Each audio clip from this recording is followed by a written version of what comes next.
My dear brothers and sisters and friends, I come before you humbly and prayerfully. I wish to speak on the healing power of forgiveness. In the beautiful hills of Pennsylvania, a devout group of Christian people live a simple life without automobiles, electricity, or modern machinery.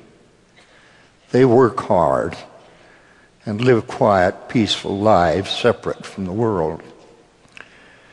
Most of their food comes from their own farms. The women sew and knit and weave their clothing, which is modest and plain. They are known as the Amish people. A 32-year-old milk truck driver lived with his family in their nickel mines community. He was not Amish, but his pickup route took him to many of the Amish dairy farms, where he became known as the quiet milkman. Last October, he suddenly lost all reason and control. In his tormented mind, he blamed God for the death of his first child and some unsubstantiated memories. He stormed into the Amish school without any provocation, released the boys and the adults, and tied up 10 girls. He shot the girls, killing 5 and wounding 5. Then he took his own life. This shocking violence caused great anguish among the Amish, but no anger.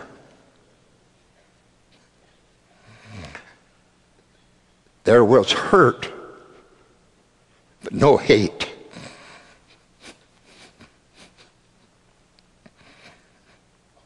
Their forgiveness was immediately.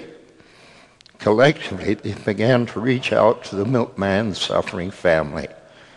As the milkman's family gathered in his home the day after the shootings, an Amish neighbor came over and wrapped his arms around the father of the dead gunman and said, "We will forgive you." Amish leaders visited the milkman's wife and children to extend their sympathy, their forgiveness, their help, and their love. About half of the mourners at the milkman's funeral were Amish. In turn, the Amish invited the milkman's family to attend the funeral services of the girls who had been killed. A remarkable peace settled in on the Amish as their faith sustained them during this crisis. One local resident very eloquently summed up the aftermath of this tragedy when he said, "We were all speaking the same language, and not just English, but a language of caring, a language of community, a language of service, and yes, a language of forgiveness." It was an amazing outpouring of their complete faith in the Lord's teachings in the Sermon on the Mount. Do good to them that hate you, and pray for them which despitefully use you. The family of the milkman who killed the 5 girls released the following statement to the public. To our Amish friends and neighbors and local community, our family wants each of you to know that we are overwhelmed by the forgiveness, grace, and mercy that you have extended to us. Your love for our family has helped us provide the healing we so desperately need. The prayers, the flowers, the cards, the gift you have given touched our hearts in a way no one can describe. Your compassion has reached beyond our family, beyond our community, and is changing our world. And for this, we sincerely thank you. Please know that our hearts have been broken by all that has happened. We are filled with sorrow for all our Amish neighbors whom we have loved and continue to love. We know that there are many hard days ahead for all of the families who lost loved ones. And so we will continue to put our hope and trust in God of all comfort as we seek to rebuild our lives.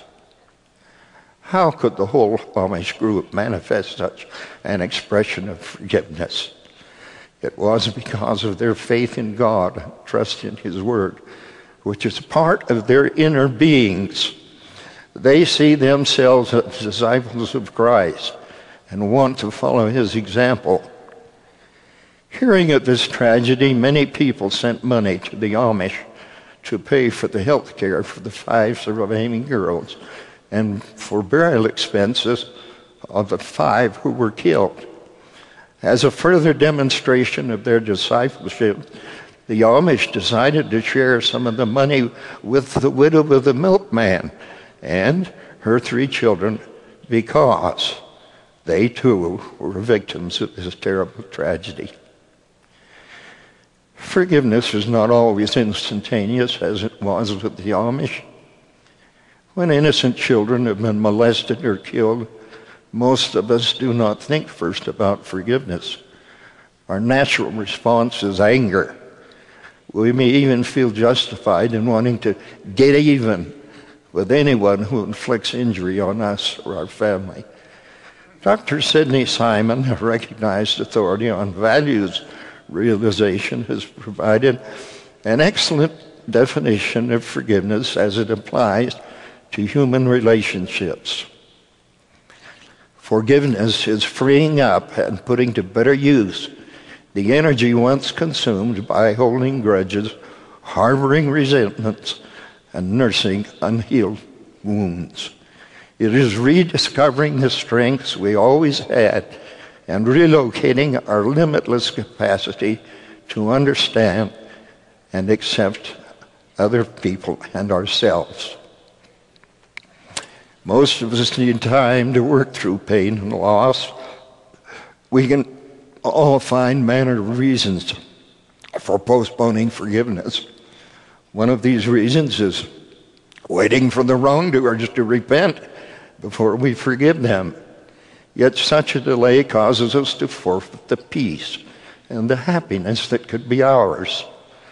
The folly of rehashing long past hurts does not bring happiness. Some hold grudges for a lifetime, unaware that courageously forgiving those who have wronged us is wholesome and therapeutic. Forgiveness comes more readily when, like the Amish, we have faith in God and trust in His Word. Such faith enables people to withstand the worst of humanity. It also enables people to look beyond themselves. More importantly, it enables them to forgive. All of us suffer some injuries from experiences that seem to have no rhyme or reason. We cannot understand or explain them. We may never know why some things happen in this life. The reason for some of our suffering is known only to the Lord.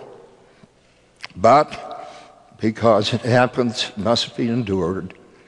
President Howard W. Hunter said that God knows what we do not know and sees what we do not see.